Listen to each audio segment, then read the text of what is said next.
Yet another rate drop by Bank of Canada, 3 in a row now. There is 2 more meetings coming up in October and December, and the sentiment is there will be more rate drops before the year end and more drops within 2025.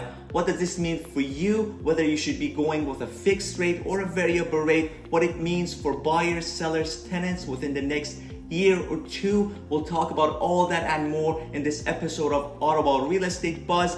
As always, please remember to click that little bell icon so you'll get notifications as soon as we make posts. Like this video and to subscribe to our YouTube channel. Let's get going.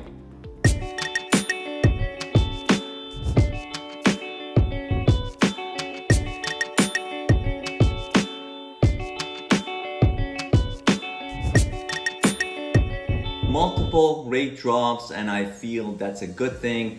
September 4th, we had another drop of 0.25%, resulting in the overnight rate at being 4.25, and the lending rate right now, the prime lending rate with banks at 6.45%. And what's to come, we have 2 more meetings in October 23rd, December 11th, and most likely there will be another 0.25% drop. In which meeting, we don't know, but most likely another 0.25% and more coming into 2025. The big question, whether I should be going with a variable now and or with a fixed rate, and a lot of renewals coming up, right? And that's the dilemma. Variable rates historically have always been below fixed rates, and it will be this way as well, when most likely it will be in the next year and a couple of months from now. So as family, a household who's thinking of taking on a variable mortgage, you should really work out your debt and your financials to be able to have a good cash flow to carry on these additional costs of variable mortgage until it gets to a point that you'll benefit, and when it does actually when it drops below the fixed rate, and it will do so, otherwise variable rates would not make sense to begin with. And so it really goes back to your risk tolerance as an individual or a family. You have to be very calculated as far as it goes. Now, fixed rates, should you be getting a 5-year fixed rate? Perhaps not. I don't think now is an ideal time to get a 5-year fixed rate, considering that the rates are dropping. We're seeing banks are now in somewhat competition now. It's beginning now, so if you're rate shopping, it's beginning again, because they want business, and it is happening, and that's a good thing for buyers now, or people refinancing. And 5-year perhaps not, because we know fixed rates are dropping, right? Perhaps the ideal move right now would be to go with a 2 or 3 year. 2-year probably not the best attractive rate. 3-year ideally, I think that's the way to go. As far as what's to expect for buyers, sellers, or tenants, starting with the tenancies, we will see the rents increase. They're not drastic increases, but we will see increases over time, and it's just given because of the lack of units. There are many apartment buildings going up in the city, and that's geared towards future demand, but still I believe, based on the immigration, based on the domestic need for housing, we still will face the increase in prices over time. And for buyers, now is the time to gear up, to get your pre-approvals and to get your finance in order, because from this point on, the prices will climb up. It's inevitable. It will not be insane as before, as we saw, post-COVID as a result, but the prices have pretty much stabilized, rock bottom, and it's uphill from here. And for sellers, again, if you're a seller that's cashing out and leaving town, retiring and going to, live in Spain or something, perhaps not the best time to sell, maybe, next year or so. But if you're selling to buy something, yes, you will not get the price that you may expect on your current home, but you will gain more purchasing something now, because you're able to have or pick from many homes and to be able to negotiate. And that's a good thing, I believe, because we may not see this opportunity next year or so, and as early as perhaps this coming spring.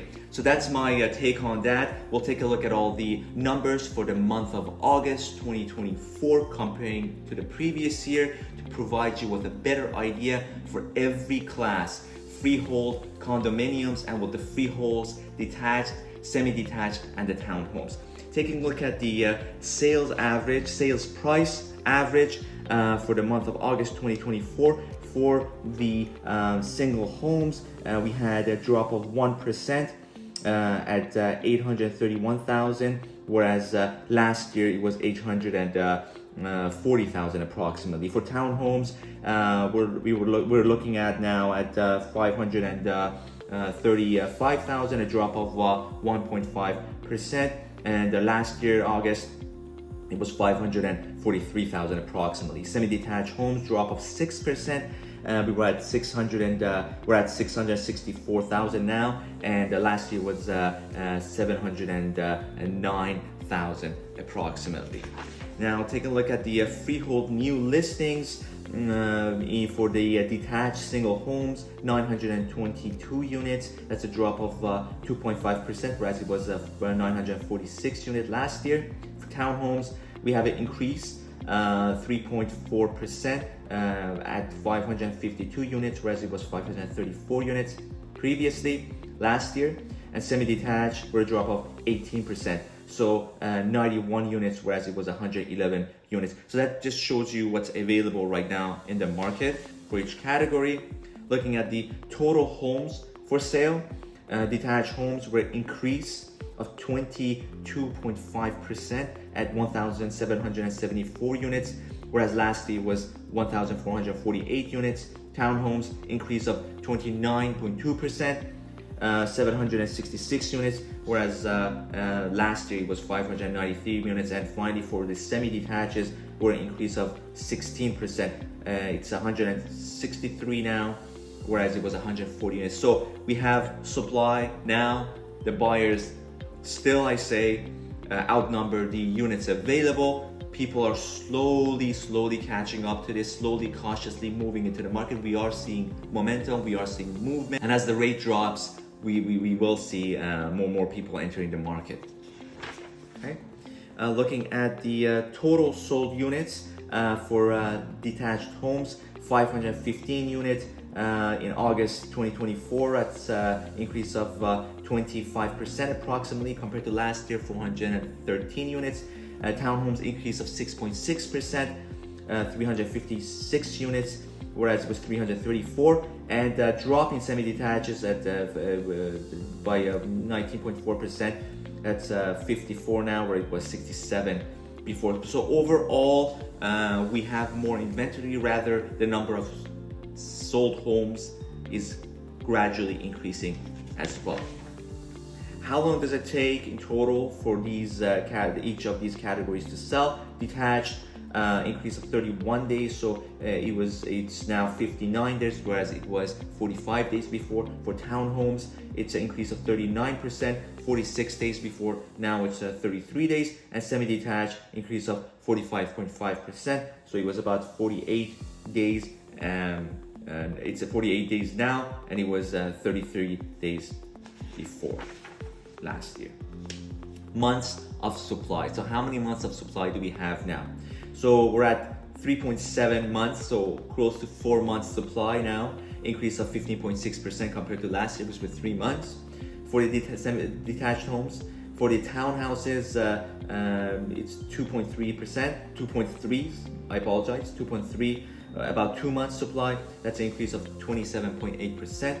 So pretty much the same with townhomes, and pretty much the same with semi-detached. So we have a slight increase of 2.6, or close to 3 months, and it was a little over 2 months of supply with the semi-detached homes. Okay, and then the percentage of list to sale ratio. Now the list prices are gradually increasing, the listing prices, and the sale prices are very close, selling close to asking. So we're saying there's not a lot of difference between this year and last year. So homes are selling close to asking. Again, that's another positive thing. So we're not seeing anything drastic. All right. Now taking a look at the condominium market. All right. The sale price average for the condos, we have a drop of 4.1%. We're at 421,000, where it was 439,000 the previous year in August 2023. And looking at new listings, 311 units, that's an increase of 3%, whereas last year was 302%. So not a lot of injection into the market as far as new listings, and overall homes for sale, we have an increase of 47%. So the number of units has significantly increased, 645 units, whereas it was 438 units the previous year. So the seasonal factor should be noted, because typically we have activity in October, September, October-ish, slows down November, and then starts again around March. But because we're being just a stimulation as far as the interest rates go, the seasonal aspect doesn't take into factor as much as it typically does. Take a look at the total sold homes, where we have a drop of 10.6%. So it was it's now 152 units, whereas last year was 107 units. And how long does it take for a unit to stay on the market? A condo unit, it has increased by 44%, 62 days now, whereas it was 43 days last year. How many months of supply do we have? It's almost doubled. So and so, 46.4% increase. We're at 4 months supply, whereas it was close to 3 months the previous year for the condominium market. And pretty much units are selling close to list price. And again, list prices are somewhat holding with the condominium market.